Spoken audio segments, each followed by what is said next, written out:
Hello po, good morning. Ito po yung aming ubento or lunch box. Ito po yung aking mga ingredients. Meron po akong 200 pasta, 1/4 sibuyas, ang talong at yung hipon, broccoli. May isang kan po akong kamatis.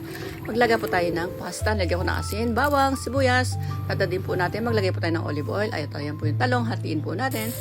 At pwede na tayo mag-isa. Bawang, sibuyas, yung talong na ating hiniwa. At nilalagay po tayo ng hipon. At yung broccoli, sasabay natin yan sa paglaga ng pasta. Maglagay po ako ng tomato. Kalahati lang po ating ginamit. At ayan na po yung ating pasta. At yung sabaw, lalagay po natin sa ating ginisang kamatis. Ayan na po. Tagalin po natin yung broccoli. Lagyan po natin ang chicken powder. At yung pasiri po, tatadatin po natin. At saka po natin siya ilagay sa ibabaw. Luto na rin po yung ating pasta. Magtitimbang lang po tayo ng 200 grams at hatiin po natin yung sauce, yung isa sa aking anak, yung isa sa akin.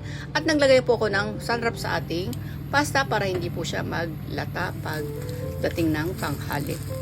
At ito naman po, kakainin po ng aking anak dito sa aking bahay. Hindi niya po dinadala pag pasta po ang aking pinabaon sa kanya. Ayan, naglagay din po tayong pangasari sa ibabaw at ng broccoli. Ayan, ito na po, takupan po natin yung ating baon ng sunwrap. At sa mga papasok, yatsuki ko dasai, tirashay masay, kigashinai yoni, kaya may chinichi, gambare masyo. Bye bye, God bless.